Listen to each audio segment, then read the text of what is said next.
कि पारिवारिक बिरहा है, हंसी मजाक अपनी जगह, बिरहा का मेन कहानी अपनी जगह। बिरहा के आप लोग सुनल जाई तो आप लोगों की एक सीख मिली कि आखिर परिवार में कैसे रहे के चाहिए और लोग परिवार में रहेला कैसे। बारे हमारे गुरुजी माननीय प्यारे लाल कवि जी बड़ी मेहनत कैले, ये बिरहा के 2 बार लिखल तब सफल भइल। कैसे मास्टर साहब?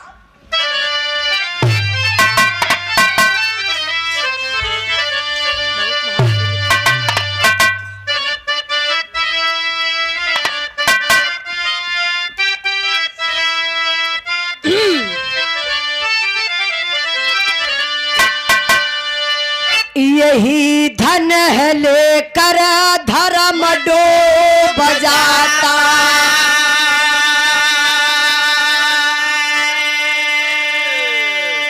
भैया तैयारी बनोत हो का? तैयारी नहीं 10-15 मिनट बैठा, कहाँ फिर भी आने बिरहा सुने के मिल जाई उजाला का। तब का आज ये आखिरी मुलाकात है? नहीं आखिरी ना रही। 3 अक्टूबर चचा के याद है, 3 अक्टूबर से पहले बहुत मुलाकात हुई। अब 1 अक्टूबर बहुत दिन बिचवा में मुलाकात हुई, लेकिन हाँ 10-15-20 मिनट बैठल ला। जैसन आप लोग सुनल जाई त्रिभुवन भाई घबड़ैया मत, हम वैसन बिरहा गाइला। घटाए के भी गाय दे, बढ़ाए के भी गाय दे। आप लोग देखले हो बिग गंगा चैनल पर, और हर गवैया 12 मिनट में लोकगीत गौला। उजाला ऐसन गवैया जे बिरहा गाय दलस। सोचे वाली बात है कि हम 12 मिनट में बिरहा गा दली। एक दिन वो बिन गाजीपुर में रहा है 10 तारीखिया के जो दिन गाय के वहीं से गल वहाँ हो, जब गाय दली 15 मिनट का बिरहा तक जने चाय लेके कहना का उजाला बहकाए दलू का। अब कहली चचा बहकौली ना, टाइम तनी ज़्यादा हो तो हमके यहीं से निकले के झारखंड। तो देखा मन पब्लिक के देख के बिरहा गाइला। तो आप लोगों से निवेदन करबे कि 10-15 मिनट खाली बैठल ला, ये बिरहा के दिल से सुनल जाई। वाकई में एक बार आप लोगों के हृदय कांप जाई, हिल जाई एक बार अगर सुनेंगे दिल से। तब इतना टाइम तमाल ले ला खाली समझावे में, बोले भूमिका हो गई होत। अब मास्टर साहब, यही धन है लेकर धर्म डूब जाता, बगल के लड़का जवन हम मेहनत कई के परिश्रम कई के IAS बन गए, बढ़िया घर बनवा दलस, 4 तल्ला मकान। आप गरीब काहे हुआ? अपने कर्म से। गरीब धरती पे हम कहिला कोई हैबे ना करे। भगवान जब हाथ डाले हुआ, पैर डाले हुआ, मुंह डाले हुआ तो करा और खा। ओकरे बाद पी के घूमा। गरीब आप अपने कर्म से हैं। क्यों गरीब ओके कहा जाला? जकरे पास हाथ ना है, पैर ना है, आँख ना कदरे, बेचारे के पास आँख रहत तो वो आराम से कुछ कह लेत, पैर रहत तो आराम से कह लेत, हाथ रहत तो कुछ कह लेत। इसलिए मैं बता रही हूँ कि बेटवा बगल का पढ़लस लिखलस IAS बन गए, घर 4 तल्ला मकान बनौलस, दिन भर ताश खेलला, लेकिन नफरत कैसे बा? सरवाई IAS बन गए, 4 तल्ला एकरे मकान बन गए।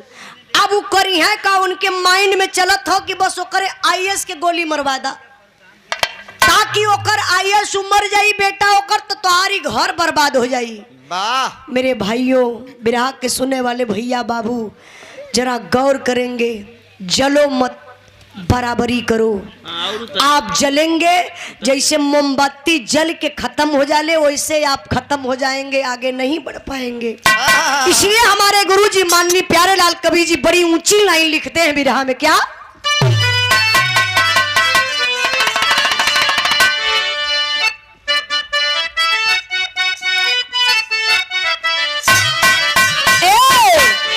मेरे महबूब,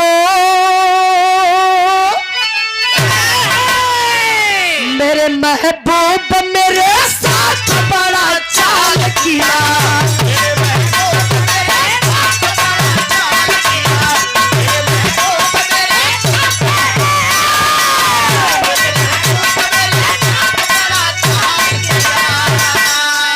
जरा भाव पर गौर करेंगे।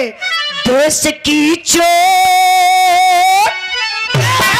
अरे देश की चोट से जीगर का शीशा टूट गया,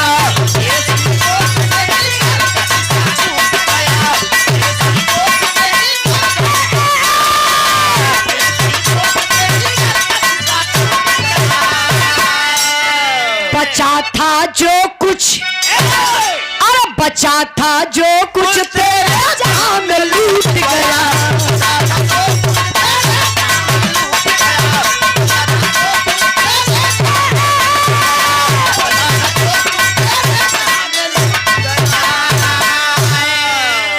जरा आप लोग कहानी पर गौर करिएगा, कहानी कहां से कैसे लिखल गई मास्टर साहब।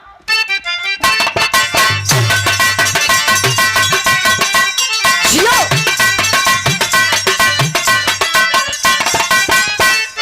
किसी की खुशहाली किसी का जिगर चोट करे, किसी की खुशहाली किसी का जिगर चोट करे, स्वार्थ की भावना मानवता पर विस्फोट भरे।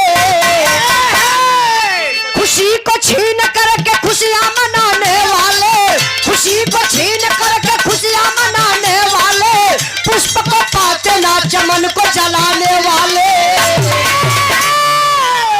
तनी आप लोग कहानी पर गौर करिए बाबू। कहानी कहां से लिखल गई?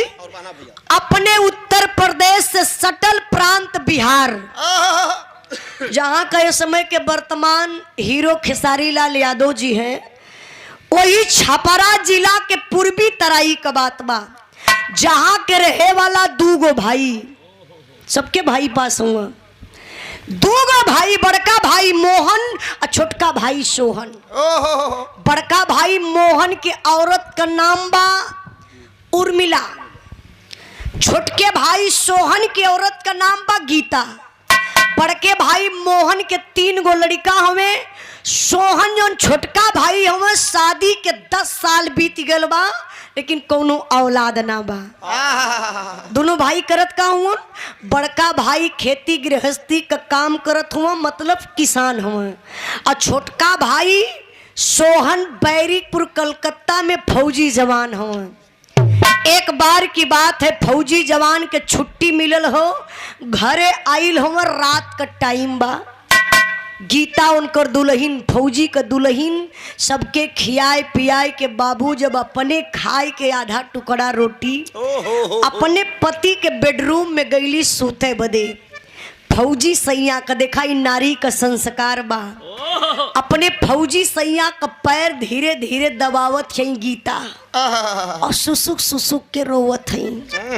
एक बूंद आंसू आए के फौजी जवान के जंघा पर गिरल। फौजी जवान का निदिये टूट गई। चेहरा पर देखलन गीता के, कहलन गीता, टाइम देखल, कहलन के रे ए रात का 12 बज रहा है और गीता तुम्हारे आंख में आंसू, इस आंसू का वजह तो कुछ और बता रहा है। क्या बात है? भैया कुछ कहला का? भैया भौजी कुछ कहलस या गांव पूरा का कोई कुछ कहलस? अरे दर्द का बा पगली, बताओ ना। गीता के अंदर पीड़ा बा। बिरहा के सुनने वाले भैया बाबू जरा गौर करेंगे। रोई के गीता अपने पति से कहत का ही मास्टर साहब,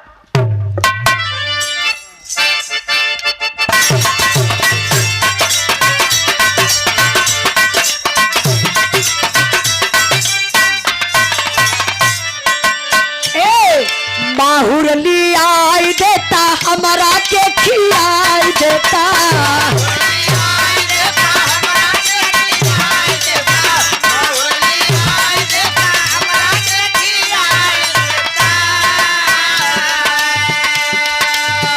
माहुर लियाई देता हमारा के खियाई देता, जियल ना जाला बेसंतान के बतियाला मान हो पिया।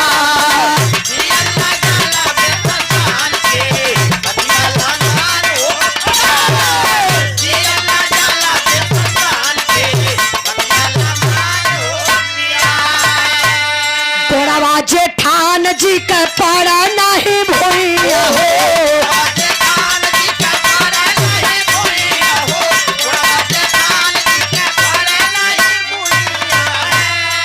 हमारा खातिर मुंह लिहल अखिया गोसैया हो,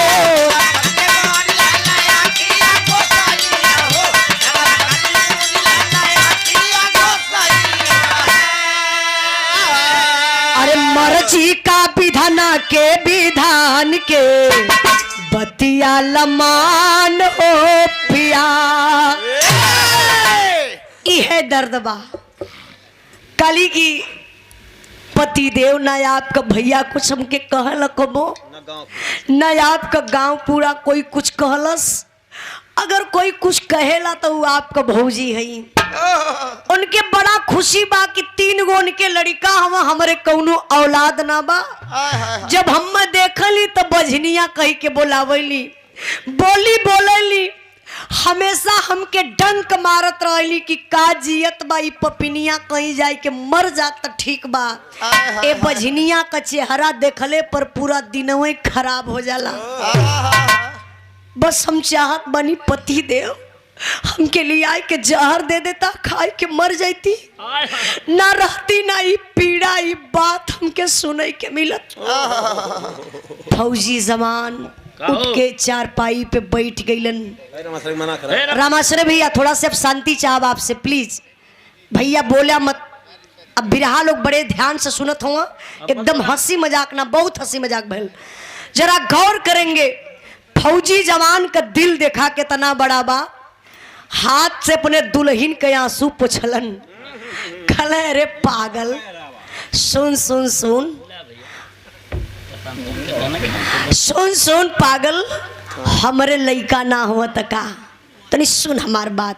देखा फौजी जवान अपने दुल्हन के समझावत कैसे हुए ये बात आप लोग अपने दिल पर लेला। अगर कोई के समझावे के बाद तो कैसे अगर आज का कोई आज के ए जमाना का कुछ लोग ऐसा हुआ अगर बच्चा ना पैदा होत बना औरतिये के छोड़ देत हुआ दूसर लियवत हुआ वो के छोड़ देत हुआ का तो साली करे में कमी बा। लेकिन ई ना बुझत हुआ कि शायद हमारे में न कमी हो। सोचिए ये भी तो सोचना चाहिए। लेकिन फौजी जवान अपने दुल्हन के समझावत का हुन यही भाव पर हमारे रामाश्रय भैया 51 रुपये का पुरस्कार देके सम्मान किलन। भैया के बहुत बहुत प्रणाम। भैया बोला मत नहीं तो बिरहा बिगड़ जाई। का समझावत बा फौजी जवान मास्टर आवा। अरे गीता दुल्हनिया के फौजी समझावेला। अरे गीता दुल्हनिया के फौजी समझावेला। पार करिया हम के बोलैया गोरी हो तीनों भैया के दुला। तीनों भैया के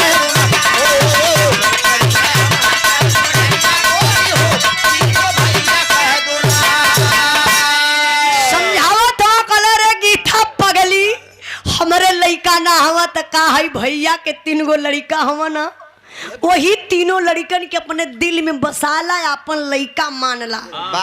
बुढ़ैया में हमान के ये तीनों लड़का कामे यही है। लेकिन बार दुनिया के मालिक जरा गौर करेंगे होत का बा। असुन तरल बतिया विधाता को सभाइले। अरे सुन तरल बतिया विधाता को सभाइले। आया मामा की डरिया पे बाउरा लागी गाई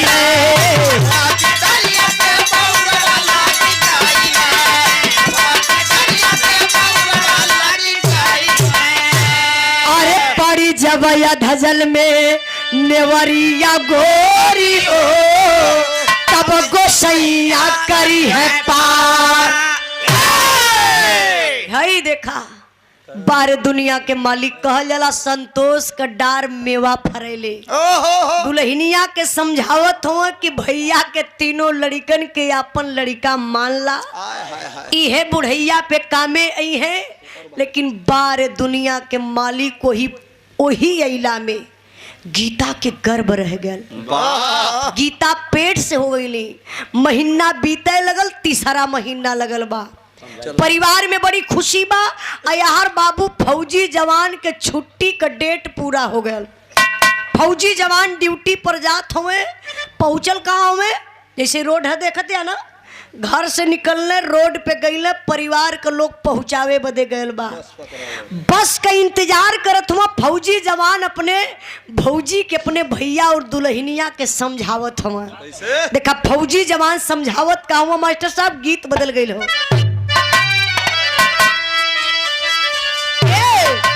माल टरिये में चलल माल टरिये में चलल बाला बारसिया माल टरिये में चलल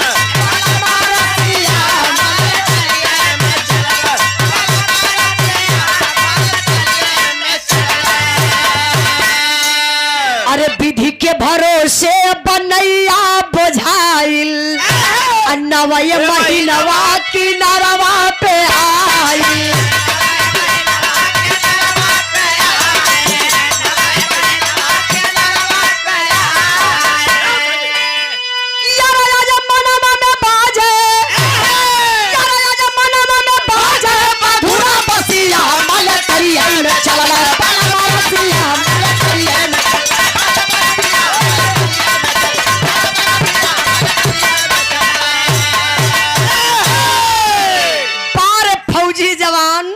सोहन अपने भैया से कहला कि भैया देखा सामने ना बतिया हुआ भैया के कुछ दूरी पर लेके गए कहला भैया गीता का टाइम से इलाज करवैया अगर कोनो प्रॉब्लम बढ़ी या दिक्कत हुई ना समझ पाया तो भैया एक फोन जरूर हमके कह दिया।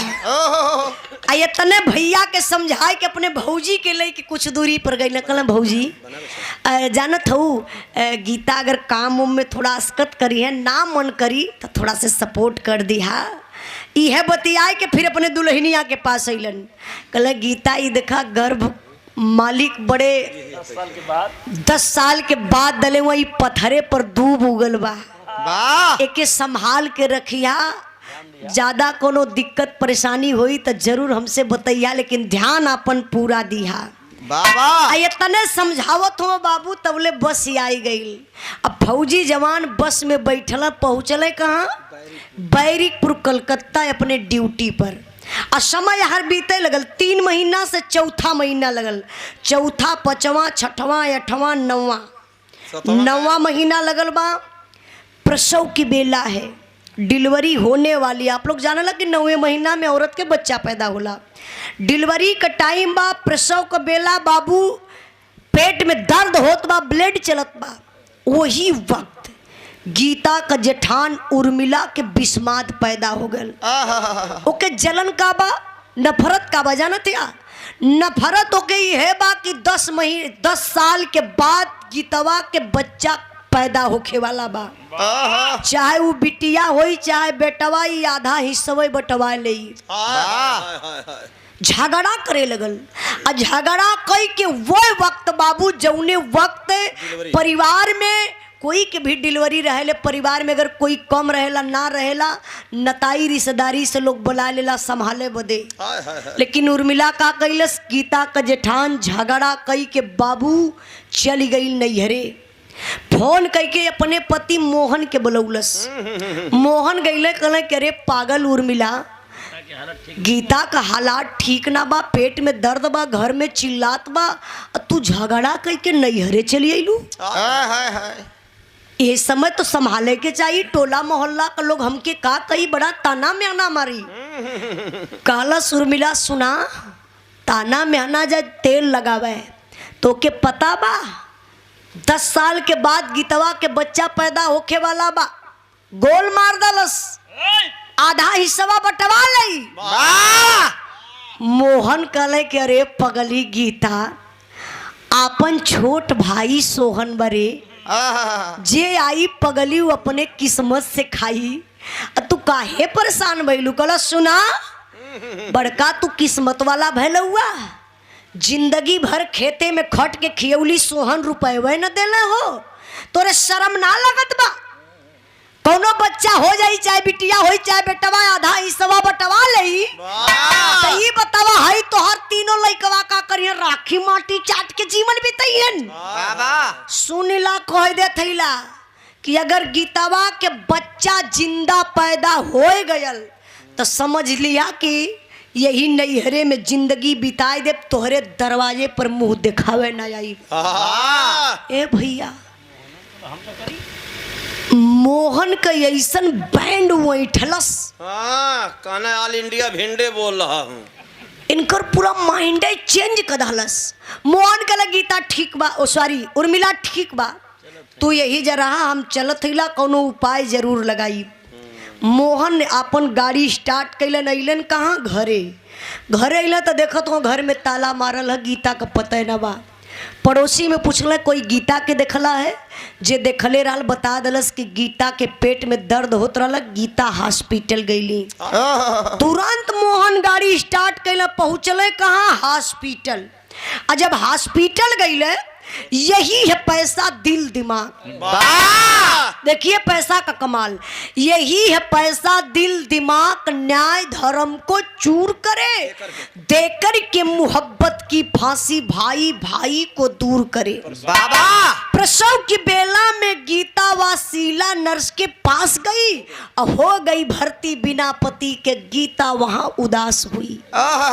मिला हम मोहन नर्स सजाकर, मिला हम मोहन नर्स सजाकर, मैडम जरा सा रहम करो, 25,000 रुपया दूंगा, इस बच्चे को गर्भ में खत्म करो। पैसे के चलते एक नारी नारी का सपना मिटा दिया। गीता से बोली मरी थी बच्ची, बच्ची को मैंने हटा दिया। जरा गौर करेंगे मेरे बाबू। मोहन अइलन हॉस्पिटल गईले तो गीता के पास ना गईले, शीला नर्स के पास गईलन। इंदिराज भाई बस करा। शीला नर्स के पास जाए के कलम मैडम प्लीज 2 मिनट का वक्त मुझे चाहिए, क्या दे सकती हैं टाइम? नर्स बोली हाँ सर क्या बात है बताइए। कल जो गीता नाम की औरत भर्ती है वो हमारी भयो है, जो डिलीवरी केस है। नर्स बोली हाँ हाँ सर आप घबराइए मत, टेंशन मत लीजिए, बहुत जल्दी बच्चा पैदा होगा, नॉर्मल बच्चा पैदा होगा, लेकिन थोड़ा वक्त लगेगा। मोहन कहले मैडम यही तो टेंशन है। नर्स बोली मतलब? कहले मैडम वो हमारी भयो है, किसी से कहना मत, किसी से बताना मत, मैं आपको 25,000 रुपया तत्काल दे रहा हूँ, एक काम करिए प्लीज मैडम उस बच्चे को गर्भ में खत्म कर दीजिए। अब नर्स आ गई पैसे के लालच में, एक इंजेक्शन लगाती है गीता को बेहोश होने का, अर्ध चेतना में गीता है, बच्चा पैदा हो जाता है। अच्छा एक माँ ही बता सकती है, एक नहीं 1000 इंजेक्शन आप लगा दीजिए, लेकिन जब बच्चा पैदा होता है तो जानते हैं आप एक माँ अपने आप को मौत के मुंह में जा करके तब जा करके वो एक औलाद पैदा करती है। ऐसी दर्द होती है जो 1000 इंजेक्शन लगाइए वो दर्द जाती नहीं है, अंदर रहती है। बच्चा पैदा हुआ, जिंदा बच्चा पैदा हुआ। धीरे धीरे बाबू जब टाइम बीतल, भाई के मोबाइल चलाओ तो का, जब टाइम बीतल तो वो जो बेहोश के इंजेक्शन लगौले रहा नर्स, वो इंजेक्शन का असर खत्म भयल, गीता के होश भयल। तो देखा खुशी बा अपने बचवा के चरपाई पर देखत है तो बच्चा हैबे ना करे। शीला नर्स के बोलौली कली मैडम मेरा बच्चा कहाँ, जरा दिखाइए ना किस हालात में है। अब नर्स इमोशनल अत्याचार करे लगल। अरे गीता मैं क्या बताऊं, बताने लायक कुछ नहीं रह गया है, मुझे भी बहुत ज़्यादा दर्द है। बेटी पैदा हुई थी, मर गई थी, उसको ले जा करके मैंने फेंक दिया। मैं सोच रही थी तुम अकेली हो परेशान हो जाओगी। अच्छा जरा सोचिए बाबू, ये पपिनिया मिट्टी का खिलौना समझत बा, अब बड़े बकायदे से कहत बा कि बिटिया पैदा भइलल मर गईलल ओके ले जाके फेंक दली। गीता लाचार हो गई बाबू, चारपाई से उतर के नर्स के पैर पे गिर के लगली रोवे। अच्छा रोवत कहीं जरा आप लोग दिल से सुनेंगे ना तो कलेजा एक बार कांप जाएगा। एक माँ की ममता क्या होती है, रोती है माँ।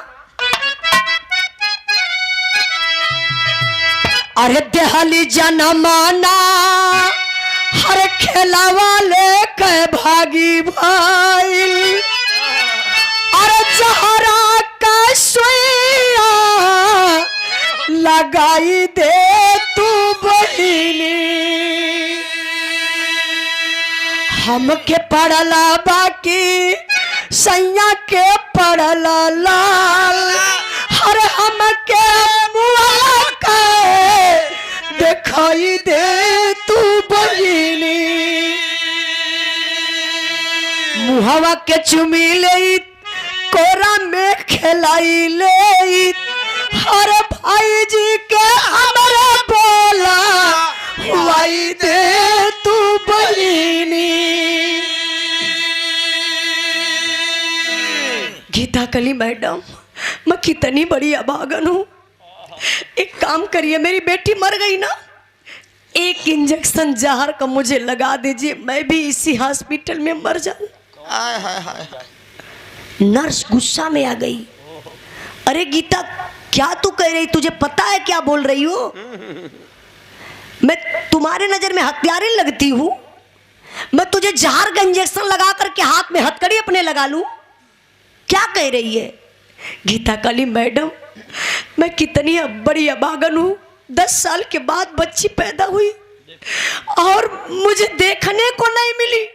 प्लीज मैडम, मेरी बच्ची की लाश, मेरी बिटिया रानी की लाश मुझे दे दो, मैं अपने नजर से आखिरी बार देख लूं।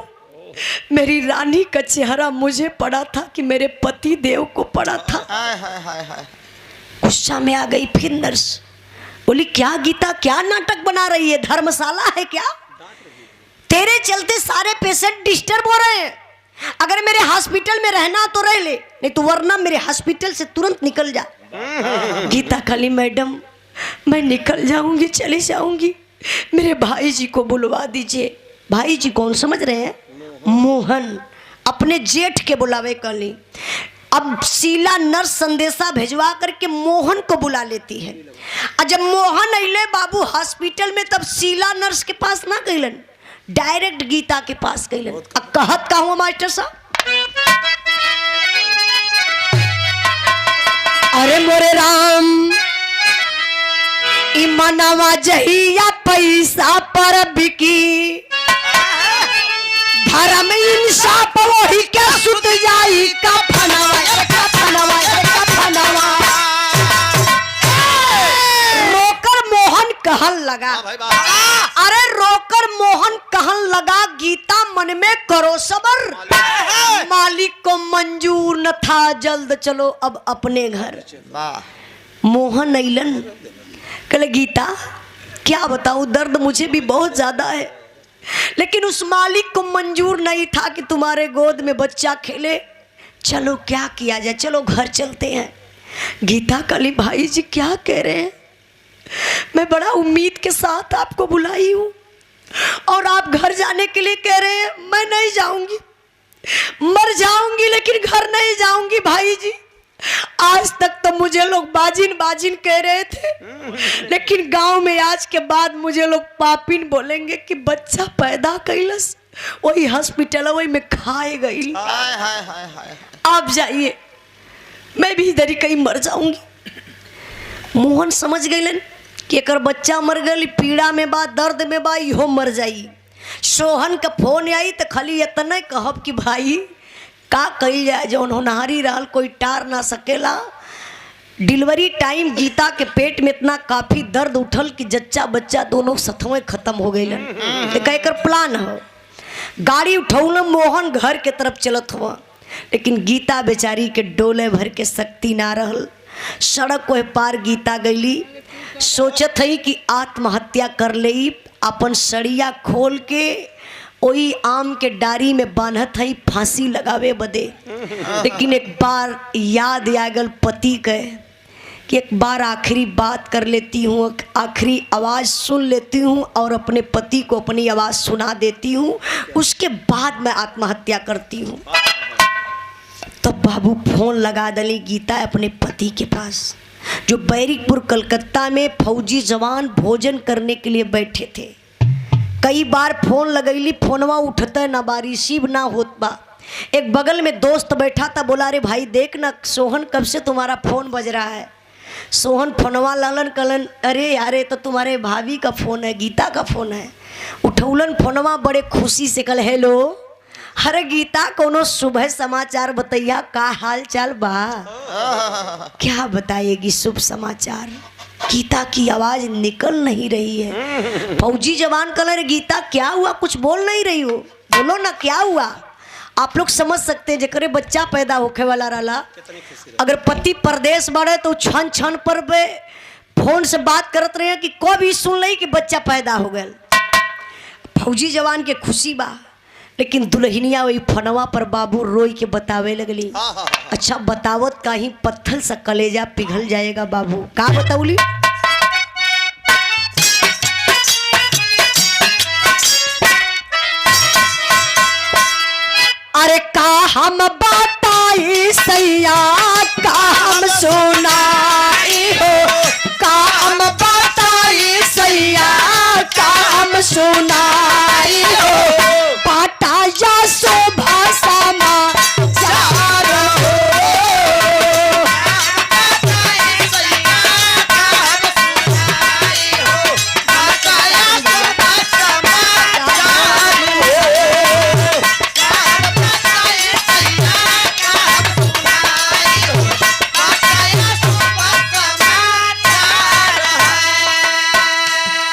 जनमल सुगानावा के नरसा पापिनिया हो, जनमल सुगानावा के नरसा पापिनिया हो, हमके जाना ला दिहला सहारा हो।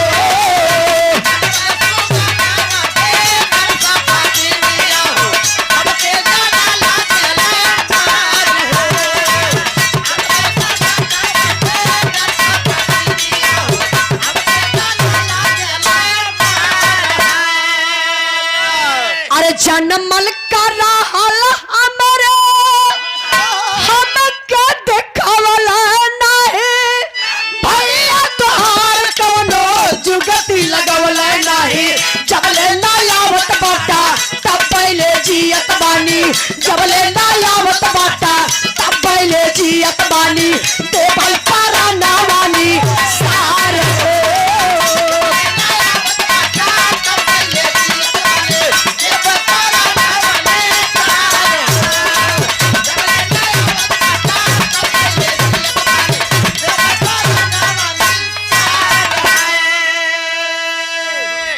मेरी कसम, सबसे पहले तू अपनी आंख के आंसू को पोंछ ले। मेरी कसम तुम एक कदम आगे मत बढ़ाना, जहां हो वही पड़ी रहना। मैं तत्काल गाड़ी पकड़ता हूं। बारे फौजी जवान करत कहूँ जरा बाबू आप लोग ध्यान दीजिएगा। इसी भाव पर सम्मान के हमारे बड़े भैया दरोगा यादव भाभी मावी का लिख ले भैया ये का नहीं पप्पू विश्वकर्मा तो फरियाद बा।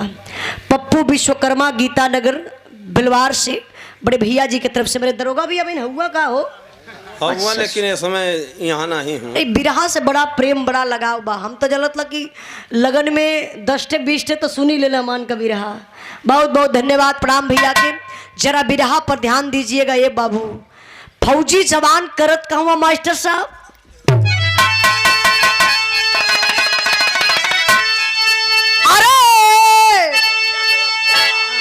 अरे अखिया से असिया बहैया न गोरी, अरे अखिया से असिया बहैया न गोरी, टटला रही हा घरवा जइहा न गोरी, टटला रही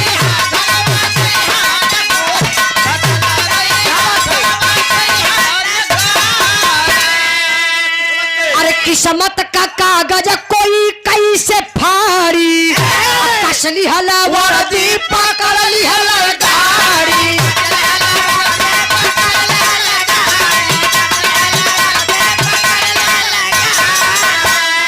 अरे धीरज का दिया ना बुझाई हा ना गोरी, टटला रही हा घरवा जइहा न गोरी।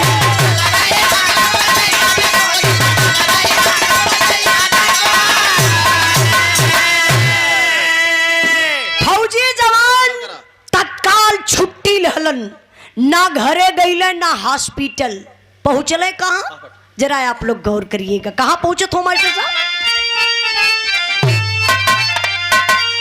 अरे मेरा दरोगा से नहर तत्काल दाल में काला बा, पकड़ नर्स को पूछ लगा सवाल दाल में काला बा।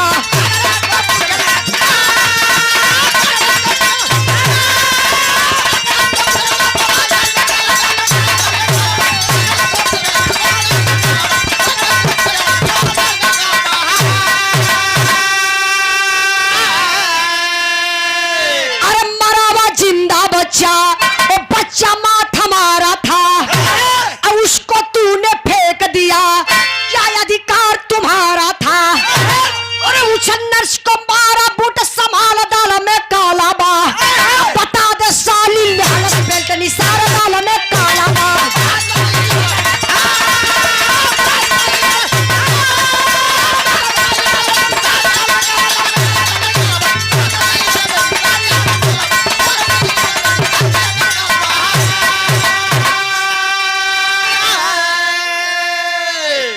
गौर करेंगे बाबू, फौजी जवान गाड़ी पकड़लन, जे भाई गैल होई बिहार कलकत्ता, आपके पता हुई ज्यादा टाइम ना लगी, ज्यादा दूरी ना बा, 5-6 घंटा में आदमी आराम से आ जाई। फौजी जवान अइलन, ना घरे गईलन ना हॉस्पिटल, पहुंच गए दरोगा साहब के पास।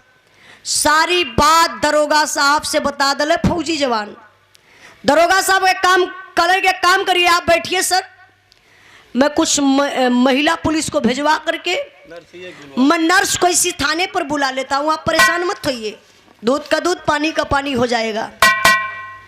कुछ महिला पुलिस को भिजवा करके बाबू दरोगा साहब शीला नर्स को थाने पर बुला लेते हैं। बाबा सिचुएशन का बा, यहाँ दरोगा साहब का कुर्सी, अब बगलिए में फौजी जवान का कुर्सी, और ठीक फौजी जवान के सामने कुर्सी लगल बा वो शीला नर्स के।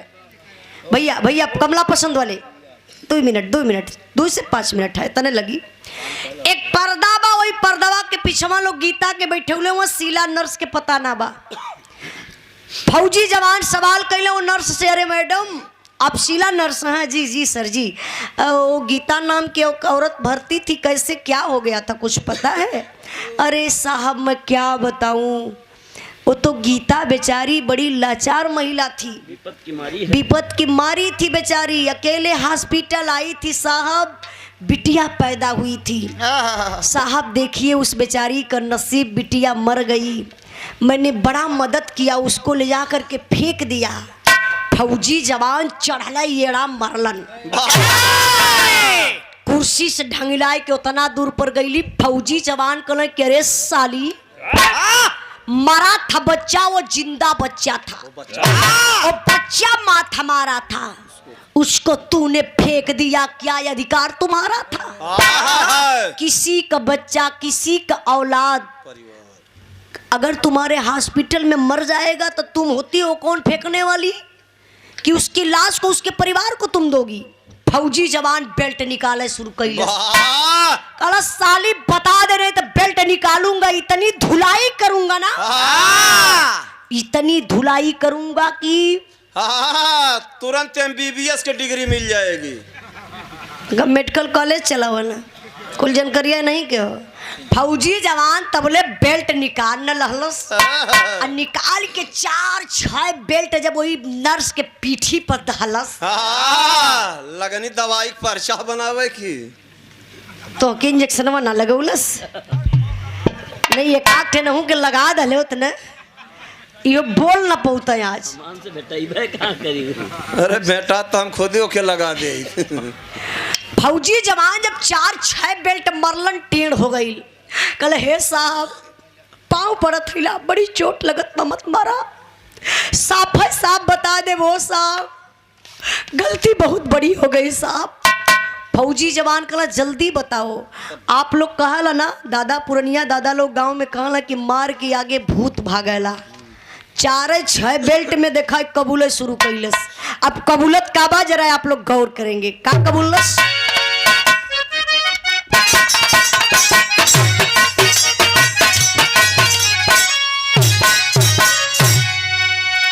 हमरे बिरहा में 4 लाइन बड़ा इंपॉर्टेंट लाइन बा। हमारे गुरुजी माननीय प्यारे लाल कवि जी पूरे बिरहवा का निचोड़ यही 4 लाइन में लिखले हुआ, धैर्य से सुनेंगे बाबू। कैसे? भाई के आगे मौत भी लैला दुनिया में बाबू, छोटे छोटे पापियन का काम न रखेगा, अरे हो टूट गई नरसा कुलबा तावई जहरवा भैया, पैसा तो बेचती हलिया अपन होई माँ, अरे हो कले साहब हम पैसा के लालच में आई के इतनी बड़ी जिंदगी का गलती कदाली हो साहब। फौजी जवान कहले पैसा कौन दिया, पैसा कैसा पैसा? तब वो पपिनिया बताओ था के पैसा दलस, कैसन पैसा? ए तो हर बड़का भैया देहल हम के रुपया साहब,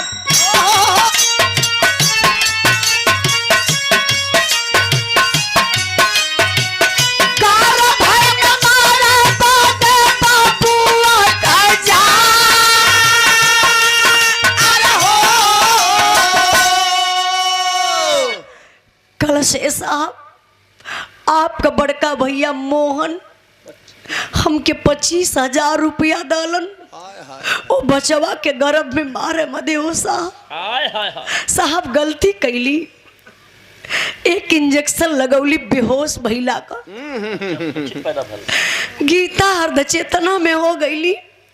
लेकिन साहब वो बच्चा सुरक्षित जिंदा पैदा भया। साहब जो हम बिटिया कतरली ना, झूठ तनिको ना बोलब साहब, बिटिया ना रहल बेटा रहल साहब। फौजी जवान के पैर तले से जमीन खिसक गई। मुझे ये दर्द नहीं है कि बेटी पैदा हुई थी, बेटी थी या बेटा, मुझे कष्ट ये है कि जिंदा बच्चा पैदा हुआ था। अरे तूने कैसे मारा रे, कैसे मारा बता। तब वो पपिनिया बतावत बा, का बतौले बा, जन्मल सुगानावा के झोरवा में रखली साहब,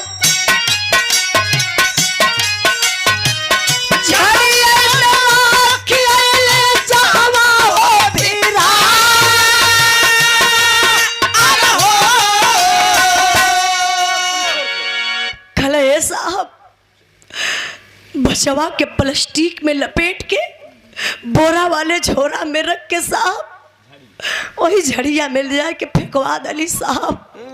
फौजी जवान के बदिये न आवत बा कि रे भैया भैया भैया से कभी 10 रुपया का हिसाब ना मंगली। भैया ऐसा कैसे कह सकलन ना, भैया ऐसा ना कह सकलन। सोहन के विश्वास ना होत बा, कल कि ये बताओ कि तुम कहाँ उस बच्चे को किस झाड़ी में फेंकी हो। कल हाँ साहब मैं बताऊंगी लेकिन मारिएगा मत। आगे आगे नर्स, पुलिस प्रशासन के लोग, सब लोग बाबू चलत बा ओई झाड़ी के किनारे। आप लोग जैसन आम जनता पब्लिक भी जुटल बा। माई के पता चलल, पपिनिया प्लास्टिक में लपेट के बोरा वाले झोरा में रख के हमरे लाल के ही झड़िया में फेंकले बा। पूरी भिड़िया के चीड़त फारत माई वही झड़िया के किनारवा गईली। झड़िया के किनारे जब जात ही मतारी तो देखत ही बाबू की झोरवा बा, झोरा तो लौकात बा, लेकिन गजब हो गई कि झोरवा के यारी यारी ऐसा दृश्य देखे के मिलल जन कलेजवे फाट गल हो भैया। वो दृश्य का रहल झोरा के यारी, जरा आप लोग गौर करेंगे। चार कुत्ता झोरा वही के अरे गुर जात रहल,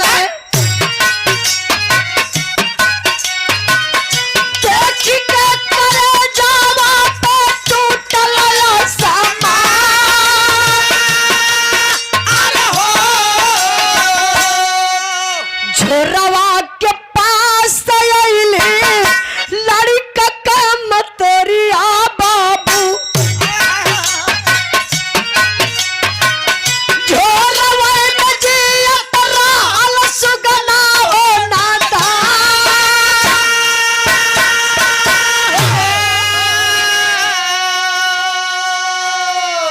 माँ है, देखती है झोरा है, लेकिन उस झोरा के यारी यारी 4 गो कुत्ता बड़े बड़े आपस में गुरजत हमें। माई समझ गई इंसान आज इंसान का ना होत बा, ये तो जानवर ही कुत्ता हमारे लाल के खा गलो। लाल के अपने हड़ो मांस ना पाइप देखे बदे, लेकिन माँ है, नहीं डरती है कि कुत्ता हमें काट लेंगे, जानवर है। माँ दौड़ कर जाती है, झोरा को उठा लेती है। तबले सोहन पहुंच गईलन। असिया कयसुआ सोहन का बंदे ना होत बा, रुकते ना बा, रोवा लगले, खले रे गीता बहुत दर्द हो रहा है रे, ये पीड़ा मुझसे देखा नहीं जा रहा है। अरे अपने नसीब का बच्चा होता ना, आज तुम्हारे गोद में खेलता, नहीं कि ये झाड़ी में रहता। रख दे झोरा को, जमीन पर रख दे, बहुत कष्ट हो रहा है, बर्दाश्त नहीं हो पा रहा गीता, रख दे झोरा। लेकिन माँ की ममता नहीं मानती है। माई झोरवा के बाबू खोले लगली। जब झोरवा के खोलली तो देखा थी पपिनिया सही में प्लास्टिक में लपेटले बा बचवा के। हाय हाय हाय और जब प्लास्टिकिया छोड़ौली माई हो बाबू बचवा जियत मिलल। वाह भगवान का आहार दले रहलन। भगवान का आहार दले रहलन। आप लोग सोचिए जरा। मैंने अपने गुरुजी से सवाल किया था, 36 घंटे के बाद वो बच्चा जिंदा मिला। हमारे गुरुजी बताए कि बेटा जब भी बिरहा गाना तो पब्लिक में बात जरूर बताना। जो भाई बराबर न्यूज़ देखते होंगे उनको पता होगा, गुजरात के भूकंप में 26 दिन के बाद मलबे से निकाली हुई लाश जो मीडिया वाले दिखा रहे थे, माई का साड़ी शरीर सड़ गई रहल। एक सोनू नाम की लड़की अपने माई का स्तन पियत मिलल रहल। आखिरकार भगवान का आहार दले रहलन। ये तो बच्चा 36 घंटा हो गया था, जिंदा बच्चा मिला। सारे लोग इकट्ठा हुए हैं, मोहन के औरत, सोहन के औरत, प्रशासन के लोग, आप लोग जैसन जनता वो पापी नर्स, सारे लोग इकट्ठा हैं। सोहन का सवाल बा बड़के भाई मोहन से, कल भैया आप तो एक खून पानी करला ना, भौजी ऐसन कैले हो तो कहाँ ले तू बर्दाश्त करता। हमरे औलाद के मारे बदे पैसा डाला भैया, पैसा कमैली कबो तो से हिसाब ना लली, कबो ना सोचली कि भैया आप हमरे साथे ऐसन करबा। पैसा के चक्कर में, धन के चक्कर में, जायदाद के चक्कर में भैया पूरी पब्लिक के सामने कसम खातेला ले जा सारी प्रॉपर्टी, 1 इंच आपका हमके ना चाहिए, सब कुछ ले जा, घर दुआर सब कुछ ले जा। वादा करतेला भैया जब ले जियब न भाई हैला भाई का फर्ज निभाई, सर्विस का आधा पैसा भी तो के घरे भेजवाई। लेकिन जात हैला, सोच ला भैया जात हैला कभी चेहरा दिखावे ये परिवार में ना आई। अपने बीबी और बच्चा को लिए सोहन चल दिए। 4-6 कदम आगे बढ़लन। दरोगा साहब देखते हो, कल रे सोहन, ए सोहन रुक जाओ, कहाँ जा रहे हो? सोहन कल साहब मैं सही कह रहा हूँ, जा रहा हूँ ड्यूटी पर, अब कभी वापस इस गांव इस परिवार में नहीं आऊंगा। अपनी दुनिया उधर ही बसा लूंगा, मैं जी खा लूंगा।